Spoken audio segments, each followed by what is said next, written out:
है कि यहाँ के विधायक ने बुराड़ी को बहुत परेशानी में डाल रखा है और आपने भी इसके लिए प्रयास किए हैं, जिसको सभी भाजपा के कार्यकर्ता जानते हैं। इसके लिए आपको आभार और धन्यवाद देता हूं और जोरदार तालियों से अभिनंदन भी करता हूं। लेकिन कुछ जगहों पर जो हम आरडब्ल्यू के लोगों से मिले हैं, तो उन्होंने कहा कि अगली जो 5 साल होगी, हमारी कुछ समस्याओं से उनको अवगत कराया जाए, जिस पर वो आगे चिंता जरूर करें और जितने मत से 2019 में जीते थे, उससे अधिक मतों से हम यहां से जिता के भेजेंगे। उसमें कुछ विषय है, अगर थोड़ा सा 1-2 मिनट अटेंशन लें तो हम जरूर बताएंगे। हमने कहा है कि ये तभी संभव हो पाएगा जब 2025 में दिल्ली में भाजपा की सरकार आएगी, ये हमने कहा।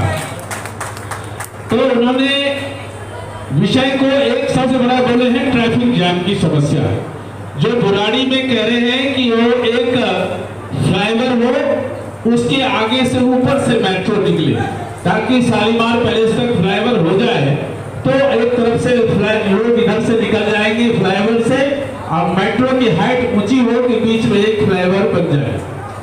दूसरा एक विषय है, यहाँ एक कोई फायर स्टेशन नहीं है, कोई आग लग जाए, छोटी छोटी गलियां हैं और जहांगीरपुरी से बुराड़ी तक फायर स्टेशन को पहुंचने में 25 मिनट का वक्त लग जाता है।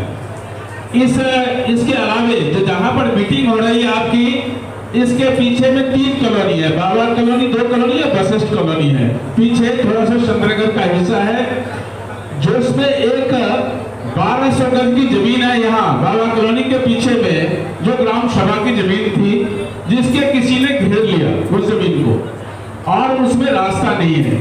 तो मैं ये चाहता हूं कि जब अगली चुनाव होगी तो उस रास्ते के लिए जो मकान है उसको खरीद करके रास्ता हो जाए, ताकि वो 1200 जगह सरकारी जमीन है जो सामाजिक उपयोग के लिए हो सकता है। इस बात का थोड़ा सा ध्यान रखेंगे। यही पीछे है, यहाँ से मुश्किल से 200 मीटर पीछे है, जो सरकारी जमीन को किसी ने अपने प्लॉट में मिला करके उसको घेर रखा है, जिससे यहाँ कोई सामाजिक जगह उपलब्ध नहीं हुआ।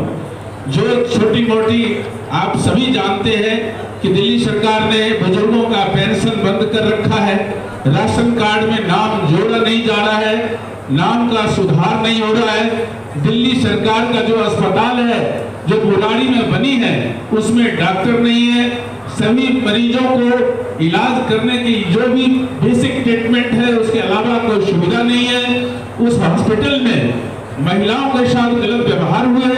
ये सब विषय है कि जो थोड़ा सा पुलिस के लिए भी इनका है कि जब से ये सड़क पर शराब के ठेके बंद हुए। यमुना मैया की अभी अभी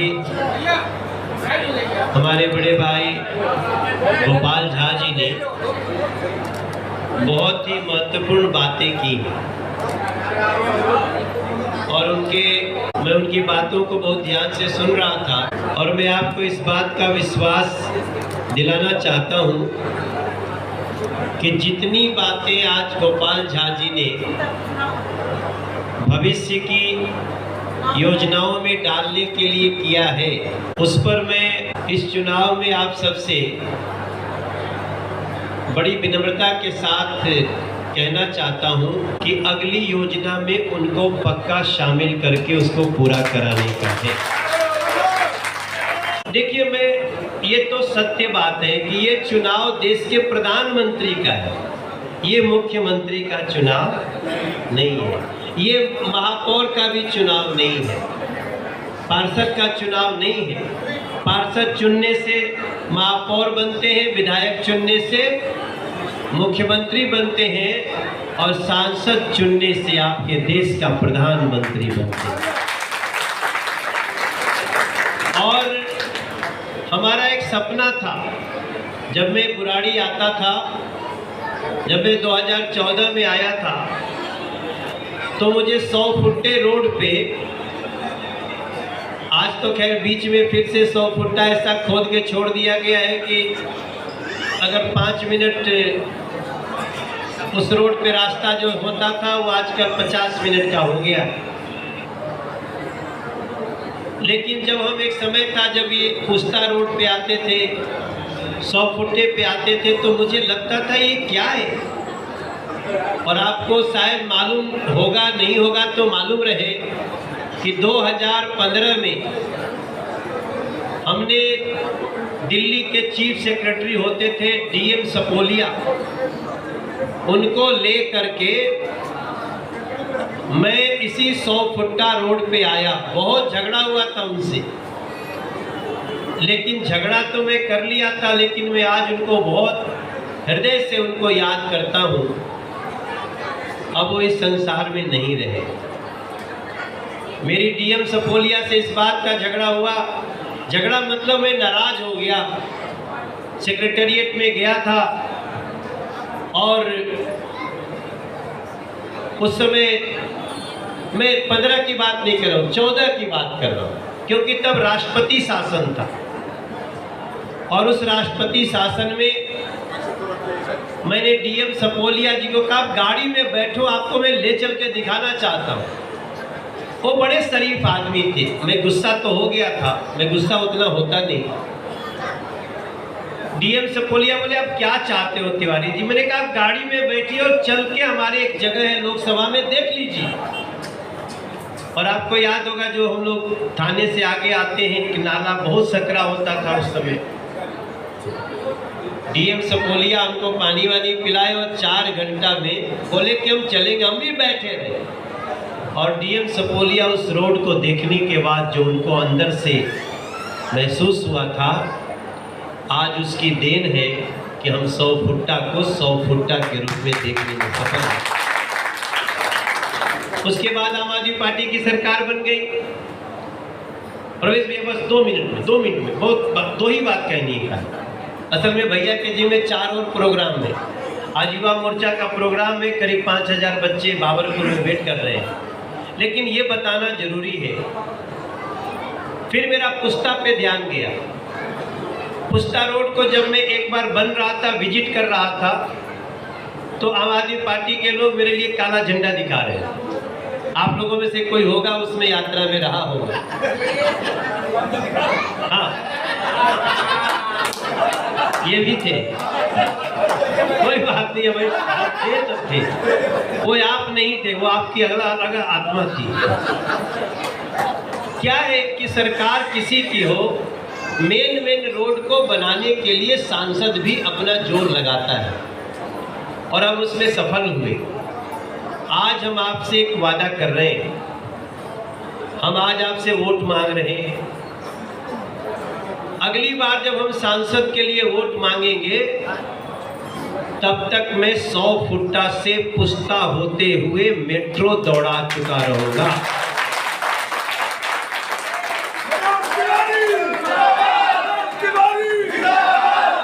और ये बात आपको इसलिए विश्वास होगा कि जब मैं बुराड़ी के पास से बुराड़ी, झड़ौदा, मुकुंदपुर, वजीराबाद यहाँ तक मेट्रो ला सकता हूँ, तो हमारे नरेंद्र मोदी के गारंटी को समझिएगा। अब 100 फुट्टा पे, याद रखिए, 100 फुट्टा पे रोड के ऊपर फ्लाईओवर और फ्लाईओवर के ऊपर मेट्रो, और ये लाइन को ले जाके पाला बख्तावरपुर ये से होते हुए और उसको जाके मेन लाइन से जोड़ेंगे।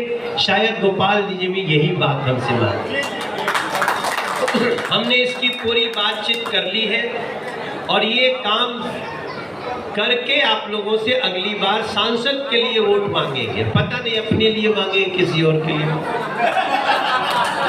लेकिन मांगेंगे। हम कार्यकर्ता हैं, पार्टी जो भी हमको आदेश करेगी हम उसका पालन करेंगे, क्योंकि भैया महिलाओं का आरक्षण हो, पता नहीं किस महिला का भाग्य जाएगा अब की, क्योंकि तब तक तो महिला आरक्षण लागू हो जाएगा। महिला आरक्षण तो 26 में लागू हो जाएगा। मैं बात 29 की कर रहा हूँ। पता नहीं आप बैठी हुई कौन बहन मेरे कपार पे। कोई बात नहीं, मोदी जी के लिए ताली बजाओ, महिला आरक्षण कर दिया। और ये जो पुस्ता रोड है, देखो मैं वही बात कर रहा हूँ जो मेरे सांसद के रूप में वश में है, हीरा नैनवाल जी। आप इस बात को गर्व से जाके प्रचार में कह सकते हैं कि जो पुस्ता रोड है ना, आज आपको डबल हुआ है, मतलब एक गाड़ी आ सकती है, एक आ जा सकती है। इसको हम 6 लेन करके आपको दे देंगे अगली बार वोट मांगने से पहले। 6 लेन का रोड करेंगे और उस 6 लेन करने में किसी का घर नहीं टूटेगा, ये भी आपको विश्वास दिला देते हैं मनोज योगी महोदय। अब इसके बाद जो काम है कि गली नाली पानी, उसके लिए 25 में लिख देना एक नई कहानी, वो लिखना पड़ेगा। वो नहीं लिखेंगे तो हम वादा करके भी झूठा हो जाएंगे।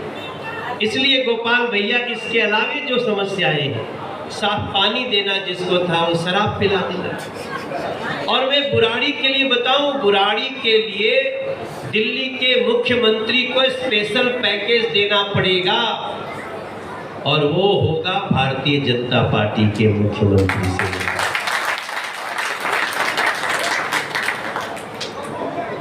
अब मैं इतनी बात कह के यहाँ से विदा लेना चाहता हूँ।